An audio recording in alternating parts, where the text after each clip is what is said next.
पहले क्वेश्चन पे आ जाते हैं बच्चों। पहला क्वेश्चन क्या बोल रहे हैं कि यदि HCF दो संख्याओं का 9 है तो दो संख्याओं का LCM कितना होगा। ये बहुत ही इंपॉर्टेंट क्वेश्चन है। तो देखो बेटा, सोल्यूशन पे आ जाएंगे यहाँ पर और हम लिखेंगे हम जानते हैं। ठीक है, क्या जानते हो तुम बेटा? हम जानते हैं कि प्रथम संख्या, ठीक है, कि प्रथम संख्या गुणे द्वितीय संख्या किसके बराबर होता है बच्चों? HCF गुणे LCM। ठीक है, तो हमारे पास प्रथम संख्या कितनी दे रखी है क्वेश्चन में? 657। द्वितीय संख्या हमें कितनी दे रखी है? 306। हमें HCF कितना दे रखा है? 9। हमें क्या निकालना है बेटा? LCM निकालना है। तो 9 उस तरफ क्या है बच्चों? गुणे में। इधर आके क्या हो जाएगा बच्चों? बट्टे में। कोई दिक्कत वाली बात नहीं है, बट्टे में आ गया। यहाँ बचा LCM।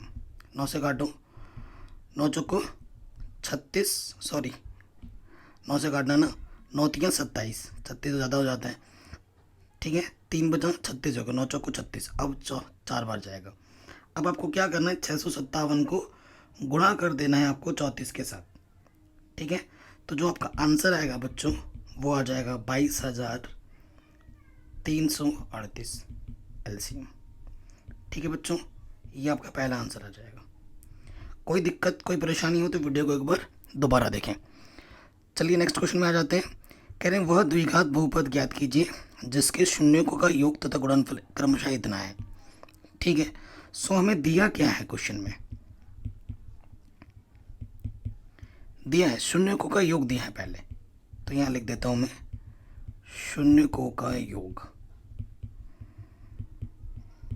यानी कि अल्फा प्लस बीटा, ये हमें दे रखा है 4। और फिर हमें क्या दे रखा है? शून्यों का गुणनफल, शून्यों का गुणनफल यानी कि अल्फा गुणा बीटा, वो हमें दे रखा है 1। चूंकि हमें क्या निकालना है? द्विघात बहुपद, द्विघात बहुपद जिसका सूत्र होता है x² ब्रैकेट के अंदर अल्फा प्लस बीटा, बाहर से गुणे में x प्लस में अल्फा बीटा। ठीक है, मान रखते हैं x² अल्फा प्लस बीटा, यानी कि वो हमें 4 दे रखा है, बाहर से x, और अल्फा बीटा हमारे पास 1 है। तो ये हमें हमारा उत्तर मिल जाएगा। ठीक है बच्चों, इतना आसान क्वेश्चन था। ठीक है, आराम से हो गया, हर साल पूछे जाने वाले क्वेश्चन है ये। अगले प्रश्न में आ जाते हैं। कह रहे हैं त्रिभुज ABC में यदि बी कोण समकोण है। ठीक है, एक त्रिभुज बनाना है आपको। ठीक है बच्चों, बना लेते हैं जिसमें बी कोण समकोण बोला है। अच्छा जी, बी कोण समकोण है, ये वाला कोण समकोण है। अगर ये बी है तो यहाँ कहीं ए होगा और यहाँ कहीं पे सी होगा। अब इसमें बोला गया है कि जो AB है और जो BC है वो बराबर है। ठीक है, तो 90 के सामने वाली भुजा क्या हो जाएगी? कर्ण, क्योंकि ये तो समकोण त्रिभुज है। हमें सिद्ध क्या करना है? पहले तो दिया है, जो दे रखा है उसको हम लिख लेते हैं कि AB बराबर BC है ना। और हमें सिद्ध क्या करना है? सिद्ध हमें करना है कि जो AC² है वो 2AB² के बराबर है। ठीक है जी, ये अपन को सिद्ध करना है, कोई दिक्कत वाली बात नहीं है। अब आ जाओ पुनः, यहाँ लिखेंगे हम पुनः, चूंकि त्रिभुज ABC समकोण त्रिभुज है, इसलिए पाइथागोरस प्रमेय के अनुसार, पाइथागोरस प्रमेय अनुसार क्या होता है बेटा? कर्ण का वर्ग। कर्ण क्या है हमारे पास? AC, जो होता है आधार का वर्ग, आधार हमारा BC है और लंब हमारा AB है। ठीक है, हम जानते हैं कि बेटा हमारे पास क्या दे रखा है कि जो BC है वो AB के बराबर दे रखा है। हमें 2AB² चाहिए तो मैं BC की जगह AB रख सकता हूँ। AB है ऊपर स्क्वायर तो स्क्वायर लग जाएगा, इधर पहले से AB² है। AB² प्लस AB² क्या है? 2AB²। ठीक है जी, यही तो हमें प्रूफ करना था। ठीक है, ये हमें हमारा आंसर मिल गया, हैंस प्रूफ्ड। ठीक है, कोई दिक्कत नहीं। अगले प्रश्न में आ जाइए। इन दोनों बिंदुओं के बीच की दूरी ज्ञात करनी है। ठीक है जी, ज्ञात करते हैं। एक बिंदु हमारा P दे रखा है जो है A, B, और दूसरा बिंदु हमें Q दे रखा है जो कि -A, -B।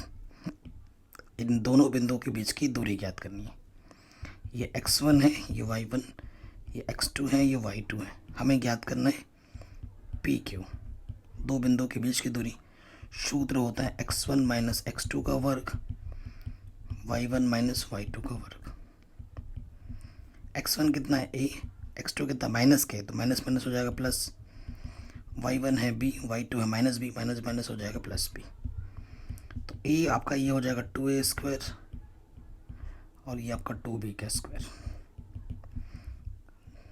2 का वर्ग 4 होता है, यहाँ से 4b²।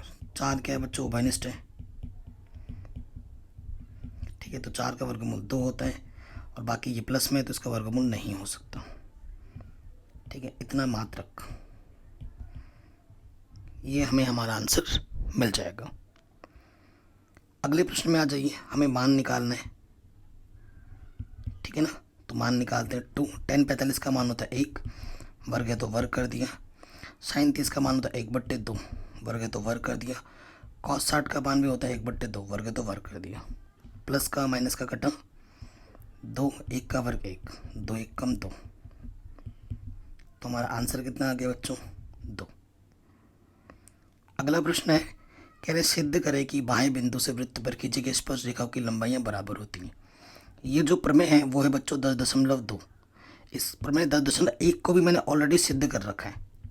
अगर कोई बाह्य बिंदु P लिया ना, और इससे दो स्पर्श रेखाओं की आपने रचना की, तो ये दोनों स्पर्श रेखाओं की जो लंबाइयाँ होती हैं, ये मान लो A है, ये B है, वो बराबर होती है। ये मैंने पहले ही करा रखा है। 10.12 बोले 10.1 भी आ सकता है, ऑलरेडी करा रखा है। लिंक्स में डाल दूंगा डिस्क्रिप्शन पे, जाके देख लीजिएगा। ठीक बेटा, इसलिए कब बोल रहा हूँ ताकि आप 10.2 के साथ 10.1 भी देख लें, बहुत आसान है। 7वें में आ जाइए। क्या बोल रहे हैं, 20 बल्बों के एक समूह में 4 बल्ब खराब है। एक बल्ब यादृच्छिक निकाला जाता है, इसकी क्या प्रायिकता है कि निकाला गया बल्ब खराब है। ठीक है, ये हमें निकालना है। तो 20 बल्ब है, तो हमें क्या दे रखा है बेटा, कुल बल्ब हमारे पास 20 है, और अच्छा बल्ब कितना होगा, खराब बल्ब खराब बल्ब हमें कितना दे रखा है, 4। तो अच्छा बल्ब कितना होगा, टोटल में से 4 माइनस कर दोगे 16। निकाले गए, सपोज करो निकाले गए बल्ब की अच्छे होने की प्रायिकता निकालनी है।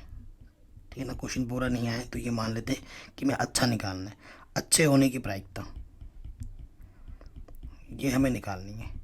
ठीक है, प्रायिकता का सूत्र क्या होता है बेटा, संभव परिणाम बट्टे में कुल परिणाम।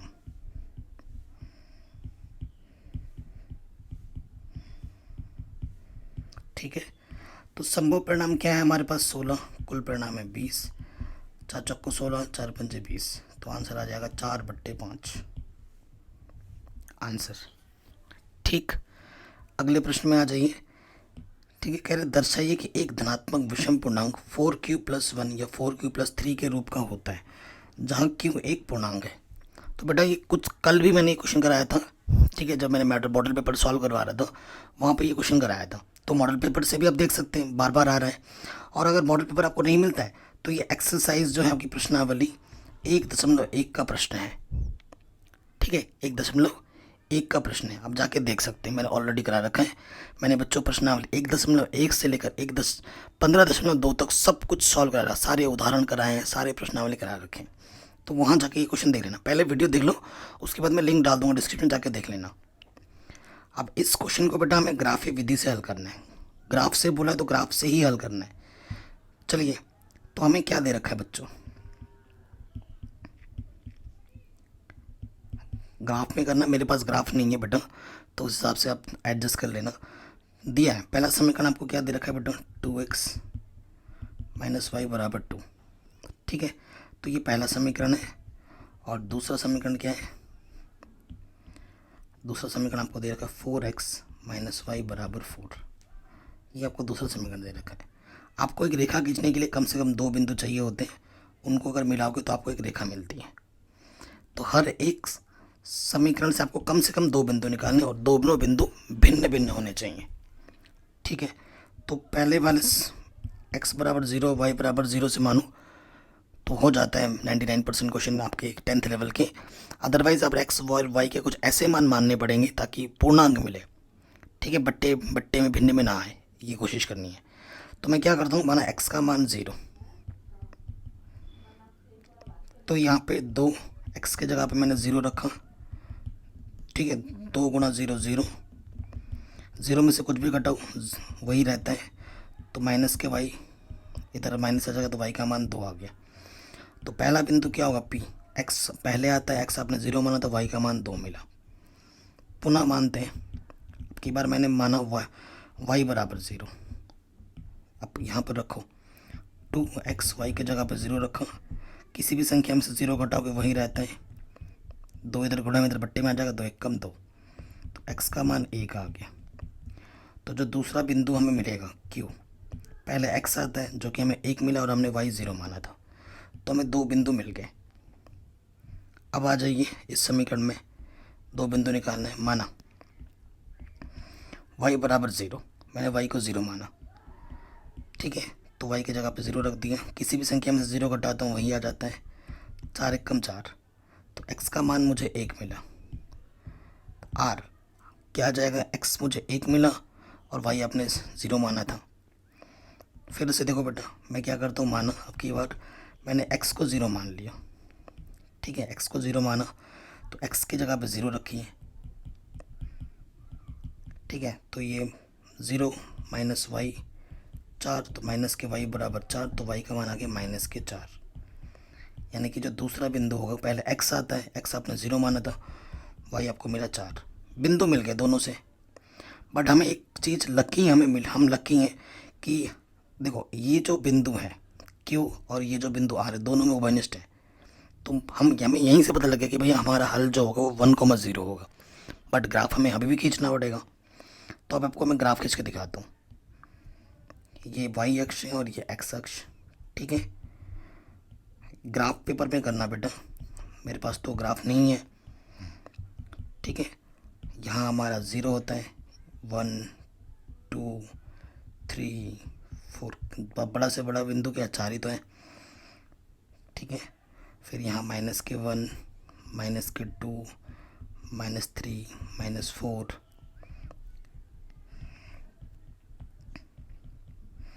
इधर प्लस का 1। ग्राफ के क्वेश्चन मैंने करा रखे, कल भी मैंने वीडियो बनाया था ग्राफ का। पहले समीकरण में आ जाओ, पहला बिंदु x पे 0 y पे -2, x पे 0 यहाँ पर और y पे -2 इधर, ये बिंदु पहला आ जाएगा। ठीक है, ये पहला बिंदु P आ गया। दूसरा बिंदु क्या है बच्चों, Q, 1,0, x पे 1 और y पे 0, मतलब x पे 1 जाना है और y पे जाना ही नहीं है, यहीं पे रुक जाना है। ठीक है, अब इन दोनों बिंदुओं को मिलाते हुए हमें क्या खींचनी है, रेखा। ठीक है, इन दोनों बिंदुओं को मिलाते हुए हमें क्या खींच देनी, रेखा खींच दिया हमने। ठीक है, और समीकरण का नाम लिख देना है। समीकरण का नाम क्या है, पहला वाला 2x माइनस वाई बराबर 2। दूसरे भी समीकरण पे आ जाओ, बिंदु पहला क्या है 1,0, जो कि यही है 1,0, और अगला बिंदु है x पे 0 y पे -4, x पे 0 y पे -4। देखो बेटा, ये x पे 0 y पे -4 ये आ गया। अब इन दोनों बिंदुओं को मिलाते हुए रेखा खींच दूँ। ठीक है, तो इस समीकरण का भी नाम लिख दीजिए, क्या है बेटा, 4x माइनस वाई बराबर 4। तो ये जो प्रतिच्छेद बिंदु यही आपका हल है। ठीक है, प्रतिच्छेदित बिंदु हमारा कितना है, यहाँ लिखना पड़ेगा ऐसे, प्रतिच्छेदित बिंदु जो कि 1,0, अतः x का मान कितना होगा 1 और y का मान कितना होगा 0। यही हमारा आंसर है। ग्राफ की मदद से हमने हल निकाला है। अगला प्रश्न हमसे क्या बोल रहे हैं, ए बी का 31वां पद ज्ञात कीजिए जिसका 11वां पद 38 और 16वां पद 73 हो। ठीक है जी, तो मान लेते हैं कि माना AP का प्रथम पद A व सार्वंतर D है। ठीक है, ये मान लेंगे। हमें क्या दे रखा है बेटा? दिया है 31वां पद A31। 31वां पद हमें ज्ञात करना है। ठीक है, क्या दे? 11वां पद 38 है। 11वां पद 38 है और क्या दे रखा है? 16वां पद 73 है। अच्छा जी, ठीक है। 11वें पद का मतलब होता है ए 11 है तो 10 एक कम कर दो, A प्लस 10D, ये 38 दे रखा है, समीकरण 1। और 16वां पद का मतलब होता है 16 पद 73 दे रखा है ना, एक कम कर दो 16 में से 15D, A प्लस 15D 73 दे रखा है। कोई भी पद निकालना हो, जब तक हमें A और D नहीं मालूम होंगे तो हम कोई भी पद ज्ञात नहीं कर सकते। तो समीकरण 1 और 2 को हल कर लेते हैं, समीकरण 1 तथा 2 से। ठीक है बच्चों, पहला समीकरण क्या है? A प्लस 15D, किसी को भी ऊपर नीचे रख सकते हैं, और दूसरा है A प्लस 10D, कितना है? 38। समान चिन्ह है, घटाने पर नीचे वाला चिन्ह बदलता है, प्लस का माइनस, प्लस का माइनस, प्लस का माइनस। घटा 15 में से 10 घटाएंगे 5D, 13 में से 8 गया 5, और 6 में से 3 गया 3, 5 7 35, तो D का मान आ गया 7। ठीक है, D का मान समीकरण 1 में रख दो। समीकरण 1 से A क्या है? A प्लस 15D कितना है? 38 के बराबर है। तो D का मान 7 या 38। ठीक है, 11वां पद 38 था, 16वां पद 73, सही किया ना हमने? 13 में से 8 घटाएंगे तो 5 बचेगा, 6 में से 3 घटाएंगे तो 3 बचेगा। ठीक है, और 7 35, यह आ जाएगा A का मान 7 पंजे 35, हासिल लगा 3, 7 एकम 7, 105। E का मान माइनस में आ रहा है तो 38 है, प्लस का 105 इधर आके माइनस का हो जाएगा, तो घटाएंगे तो कितना आ जाएगा? यह आ जाएगा देखो बेटा, 5 में से 8 घटाओगे तो कितना जाएगा? 7। ठीक है, एंड यहाँ से 9 में से 3 घटाओगे तो 6 बचेगा, माइनस के 67। ठीक है, ये हमारा माइनस का 67 आ गया प्रश्नानुसार। अब हमें क्या निकालना है? कौन सा पद निकालना है? 31वां पद A प्लस 30D हो जाएगा। तो A का मान है 67, ठीक है ना, 67, और D का मान है कितना? 7। 7 या 21 0, 210 में से 67 घटा दीजिए, तो 10 में से 7 गया 3, और 9 में से 6 गया 3, 133। ठीक है, आपका जो 31वां पद होगा वो 133 होगा। अगले प्रश्न में आ जाओ। कह रहे उस त्रिभुज का क्षेत्रफल ज्ञात कीजिए जिसके शीर्ष इतने इतने इतने हो। बहुत ही आसान क्वेश्चन है, एक त्रिभुज बनाना है, बना के भी दिखा दे रहा हूँ। शीर्ष बोल दिया गया ABC। E आपको दे रखा है 1, -Q1, B आपको दे रखा है -4, 6, C आपको दे रखा है -3, 5। त्रिभुज का क्षेत्रफल निकालना है। सूत्र होता है 1/2 x1 y2 - y3 x2 y3 - y1 x3 y1 - के y2, ये सूत्र होता है। ये आपका x1, ये y1, ये x2, ये y2, ये x3, ये y3 है। मान रखते हैं x1 का मान 1, y2 का मान 6, y3 का मान -5, माइनस प्लस के 5, x2 का मान -4, y3 का मान -5, y1 का मान -1, माइनस प्लस का 1, x3 का मान -3, y1 का मान -1, y2 का मान 6। ठीक है, अब हल करो। ये आ गया 11, माइनस के 4, 4 चक्कू 16, नेगेटिव नेगेटिव पॉजिटिव, यहाँ से 7, 7 या 21, तो 1 6 7 और 1 8। ठीक है, 2 3 4, बट्टे 2, काटोगे 2 दूनी 4, 2 चौके 8, यहाँ लिख देंगे वर्ग इकाई। ठीक है, ये हमें हमारा आंसर मिल जाएगा। अगले प्रश्न में आ जाओ। इसको हल करके आपको ये लाना है, एनसीईआरटी का प्रश्न है, प्रश्नावली 8.4 का करके दिखाते हैं। बायां पक्ष लेंगे, सीधा सीधा इसको क्या करना है, खोल देना है। तो खोलेंगे, ए का स्क्वायर बी का स्क्वायर 2ab। ठीक है, पहला वाला पद खोल दिया। अब दूसरा वाला पद खोलेंगे, ए का स्क्वायर बी का स्क्वायर 2ab। ठीक है, देखो बच्चों, ये चीज़ और ये चीज़, इसका मान 1 होता है, और इसको व्यवस्थित करके लिखेंगे हम। ठीक है, मैं बता दे रहा हूँ, चूँकि साइन स्क्वायर ए प्लस कॉस स्क्वायर ए का मान 1 होता है, और साइन ए गुणा कॉसेक ए इसका मान भी 1 होता है, कॉस ए गुणा सेक ए इसका मान भी 1 होता है। तो इसकी जगह पे तो 1 रखा, ये 2 गुणे में 1, यहाँ से 2 गुणे में 1, बाद में बाकी इधर क्या बचा, कॉसेक स्क्वायर ए और दूसरा बचा सेक स्क्वायर ए।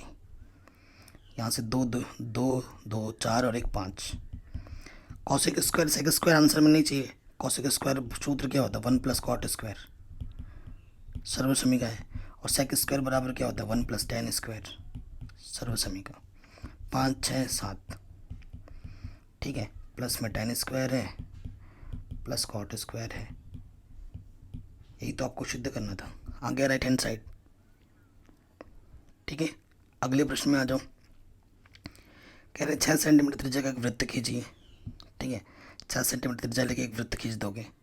ठीक है, जिसकी त्रिज्या कितनी है, 6 सेंटीमीटर है। कह रहे केंद्र से 10 सेंटीमीटर दूर एक बिंदु ले, यहाँ पर इस बिंदु का नाम P दे दोगे। ठीक है, और फिर क्या करना है, इस बिंदु से स्पर्शरेखा की रचना करनी है। ये क्वेश्चन मैंने ऑलरेडी करा रखा है, ये प्रश्नावली 11.2 का क्वेश्चन नंबर 1 है बेटा। ठीक है, आप जाइए, पूरी प्रश्नावली करा रखी है, आपको खुद मिल जाएगा, क्योंकि ये पेट्री पेंसिल से करना पड़ता है, इसमें आईपैड में आप समझ नहीं पाओगे, है ना। फिर भी मैं अगर बताऊं तो क्या करेंगे हम नेक्स्ट स्टेप में, यहाँ से अर्धक से ज़्यादा लेके यहाँ से एक चाप काटेंगे, यहाँ से एक चाप काटेंगे, वही उसको बिना हिला डुला यहाँ से एक चाप काटेंगे, यहाँ से एक चाप काटेंगे, इन दोनों को मिलाते हुए रेखा खींच देंगे, तो एक नया केंद्रक आ जाएगा। इसको त्रिज्या मानते हुए एक वृत्त की रचना करेंगे, जो इन 2 बिंदु से होता हुआ जाएगा, जो यहाँ पे कट करेगा और यहाँ पे कट करेगा। फिर इस बिंदु को इससे मिला देंगे और इस बिंदु को इससे मिला देंगे। ये हमारा स्पर्श रेखा की रचना हो जाएगी। अगर आपको आता है तो आप समझ गए कैसे करना है। ठीक है, अगले क्वेश्चन में आ जाते हैं। कह रहे हैं घड़ी है, आपने घड़ी देखी होगी बच्चों, ये आपका घड़ी है। ठीक है, हाँ, घड़ी में जो यहाँ पर 12 बजता है, यहाँ पर 6 बजता है। ठीक है, और एक सुई लगी पड़ी है 14 सेंटीमीटर की, ये जो सुई है वो 14 सेंटीमीटर का है। मान लेते हैं स्टार्टिंग में वो यहाँ था, 5 मिनट बाद वो यहाँ आ जाता है। कह रहे हैं एक घड़ी को मिनट की सुई जिसकी लंबाई 14 सेंटीमीटर है, इस सुई द्वारा 5 मिनट में रचित क्षेत्रफल ज्ञात कीजिए। पहले यहाँ था, 5 मिनट बाद यहाँ पहुँच जाता है सपोज करो, तो इतना क्षेत्रफल, त्रिज्याखंड का क्षेत्रफल निकालना है। ठीक है, तो हमें दिया क्या है, दिया है त्रिज्या, कितना दे रखा है त्रिज्या, 14 सेंटीमीटर। हमें निकालना है त्रिज्याखंड का क्षेत्रफल। क्या निकालना है, त्रिज्याखंड का क्षेत्रफल। ये चीज़ आपको ज्ञात करनी है, हमें बस कोण नहीं पता। ठीक है, चूँकि 60 मिनट में रचित कोण, देखो 60 मिनट में कितना टोटल कोण कितना बना, 360 डिग्री एक चक्कर में। इसलिए 1 मिनट में रचित कोण कितना होगा, 60 से भाग देंगे 6 डिग्री। इसलिए 5 मिनट में रचित कोण, 1 मिनट में अगर 6 डिग्री होता है, 5 मिनट में 5 से गुणा कर दो, 5 6 30 डिग्री। थीटा आपको मिल चुका है। तो सूत्र क्या होता है इसका, त्रिज्याखंड का, थीटा बट्टे 360 गुणे पाई आर स्क्वायर। थीटा का मान कितना है बेटा, 30 डिग्री बट्टे में 360, पाई का मान कुछ नहीं है तो 22/7। त्रिज्या हमारे पास कितना दे रखा है 14, 14 गुणे 14, 7 दूनी 14, 3 एक कम 3, 3 दूनी 6, 2 छंग 12 और काटो, 2 3 6, 2 एक कम 2 एक कम, ऊपर बचा 11 गुणा 14, नीचे सिर्फ 3। ठीक है, 11 चौके 44, हासिल लगा 4, 11 एक कम 11 और 4 15/3, इतना सेंटीमीटर स्क्वायर। ये हमें हमारा आंसर मिल जाएगा। ठीक है, अगले प्रश्न में आ जाओ। कह रहे इस द्विघात समीकरण का पहले तो विभक्तिकर ज्ञात करना है, मूल की प्रकृति बतानी है और मूल का अस्तित्व हो तो उन्हें हल भी करना है। ठीक है, जो समीकरण आपको दे रखा है वहाँ पर मेरे पास एक एक्स स्क्वायर का गुणज कितना है 4, बी एक्स का गुणज कितना है -4√3 और सी आपका अचर पद कितना है 3। ठीक है, सबसे पहला काम हमें निकालना है विभक्तिकर।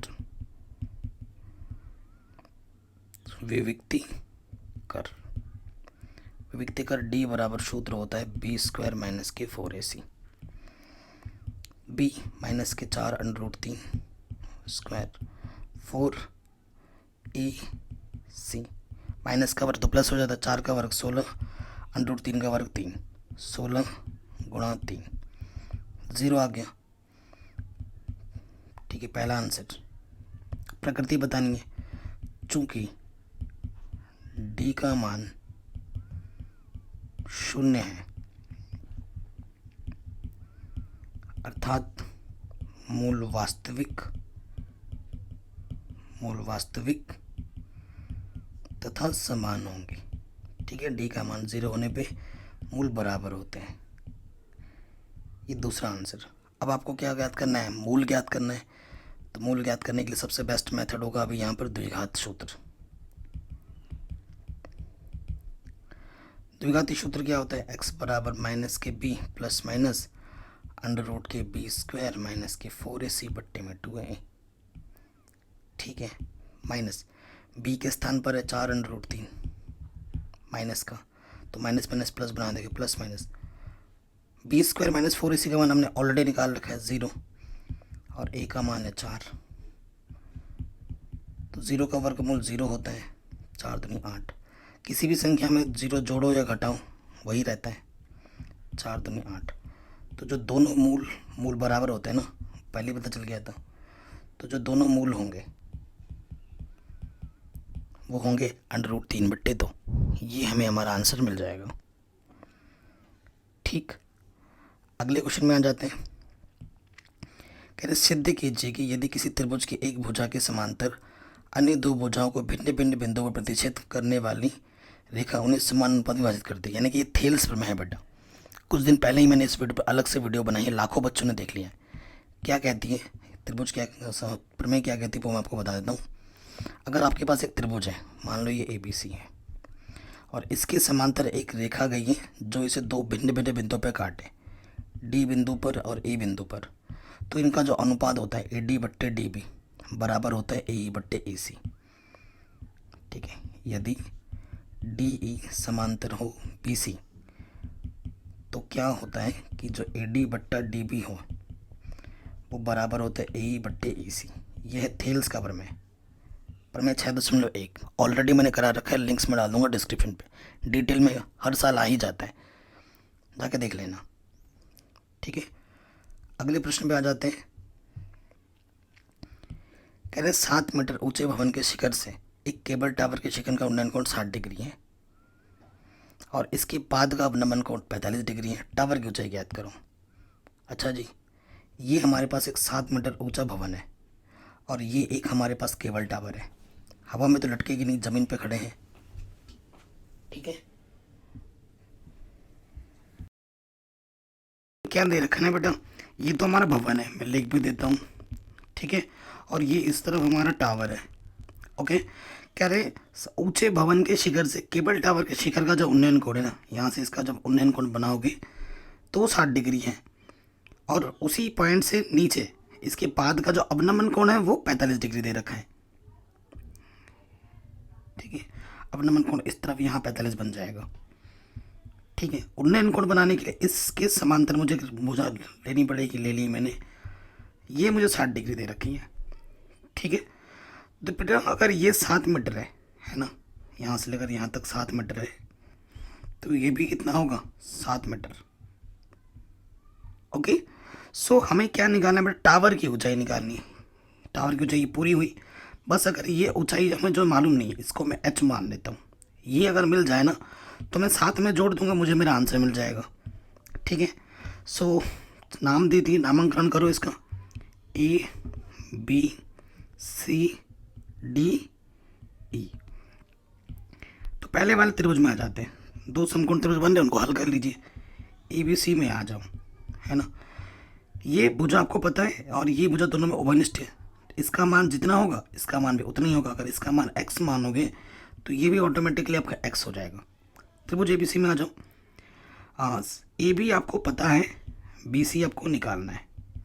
ठीक है, कोण के सामने वाली भुजा लंब होती है, लंब बट्टे आधार क्या होता है, tan थीटा। थीटा आपका 45 डिग्री दे रखा है। AB 7 है, BC को आपने x माना है, tan 45 का मान 1 होता है। एक्स के एक के बट्टे में कुछ नहीं तो एक ले लिया, एक्स इक्कम एक तिरछे गुणा कर दी मैंने, और 7 इक्कम 7, तो एक्स का मान 7 मीटर आ गया। तो ये भी कितना होगा 7 मीटर। ठीक है, अब आ जाओ दूसरे वाले त्रिभुज में, त्रिभुज ADE में। ये निकालना है और ये पता है। ठीक है, ED बट्टे AD। ठीक है जी। सो बेटा कोण के सामने वाली भुजा लंब, लंब बट्टे आधार tan थीटा, tan 60 हो जाएगा, थीटा की जगह पे 60 है। तो AD हमारा h है, AD हमारे पास 7 आया है, और tan 60 का मान √3 होता है। तिरछे गुणा करेंगे, h का मान आ जाएगा 7 √3, जो बट्टे में था ना 7, इस तरह के गुणे में लग गया। अतः टावर की ऊंचाई जो आपको निकालनी है, टावर की ऊंचाई, तो वो क्या हो जाएगी 7 + h।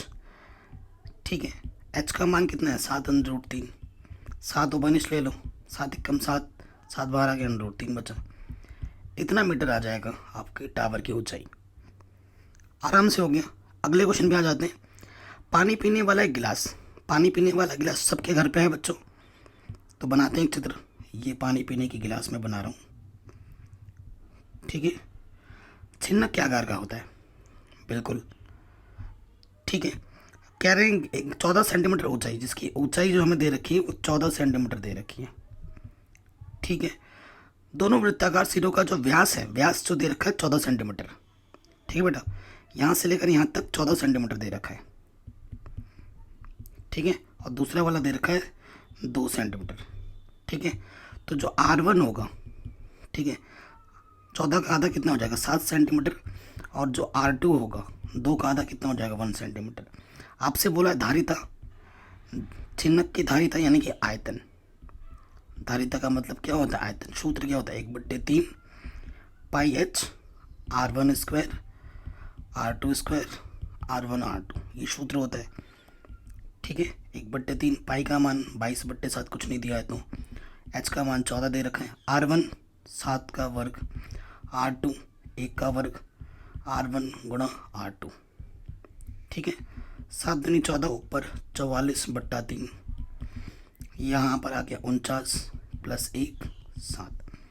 ठीक है, ये ऊपर आ गया 57, बट्टे में 3, 3 से कटेगा, 3 इक्कम 3, 3 नम 27, 19 चौको 76, हासिल लगा 7, 19 चौको 76, 76 में आपको 7 और जोड़ देना है, तो कितना हो जाएगा 83, सही ना 83। ठीक है, इतना सेंटीमीटर क्यूब आपका आंसर आ जाएगा आयतन। अगले प्रश्न में क्या बोला है, निम्नलिखित आंकड़ों का माध्य ज्ञात कीजिए। माध्य ज्ञात करना बहुत आसान है। सो देखो बच्चों, सबसे मेन चीज़ क्या है बेटा, वर्ग अंतराल देखेंगे। 150 पे ख़त्म हो रहा है, 150 से शुरू हो रहा है, यानी कि सबके बीच का जो अंतर सेम है, सही है। तो h कितने का है हमारे पास 50-50 का अंतर है। ठीक है, बारंबारता में दे रखा है। हमें क्या चाहिए बच्चों, संचयी बारंबारता का टेबल हमें खुद से बनाना पड़ेगा। चलो बना लेते हैं संचयी बारंबारता का टेबल। सो देखो बेटा, यहाँ से एक डंडा खींचेंगे, यहाँ से एक डंडा, यहीं पे हो जाएगा आराम से ना। संचयी बारंबारता, संचयी बारंबारता बनानी है, ये CF यहाँ लिखिए। ठीक है, तो पहला वैसे का वैसे हो जाता है, 4 का 4, 4 में 5 जोड़ेंगे 9, 9 में 12 जोड़ेंगे 21। ठीक है, सही कर रहे हैं ना हम, कहीं गड़बड़ तो नहीं हो रही। अगर आपको ऐसे कन्फ्यूज़न होती है ना बेटा, तो डाटा ऐसे बना लो जैसे आपको एग्ज़ाम में बनाना होता है, इससे कन्फ्यूज़न नहीं रहेगी। देखो बेटा क्या करना है, ये लिया, ये लिया, ये ऐसे कर देता हूँ मैं आपकी सुविधा के लिए। ठीक है, कोई दिक्कत नहीं। पहला कॉलम क्या आ जाएगा, वर्ग अंतराल का, उसके बाद आता है बारंबारता, उसके बाद आता है संचयी बारंबारता।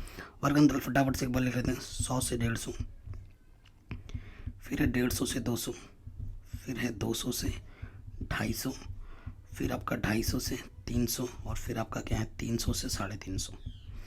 एफ मुझे दे रखा है 4, 5, 12, 2, 2। पहला वैसे के वैसे आ जाते हैं, 4 में 5 जोड़ेंगे 9, 9 में 12 जोड़ेंगे कितना आ जाएगा 21, 21 में 2 जोड़ेंगे आ जाएगा 23, 23 में 2 जोड़ेंगे आ जाएगा 25। ठीक है, इन सबको जोड़ के देखो कितना आ रहा है 25। ठीक है, इसे हम बोलते हैं n। यहाँ 25 है तो यहाँ पे भी 25 होना चाहिए। अब हम क्या निकालते हैं बेटा, n/2 निकालते हैं, यानी कि 25/2, यानी कि 12.5 है ना, 2 से भाग दोगे तो।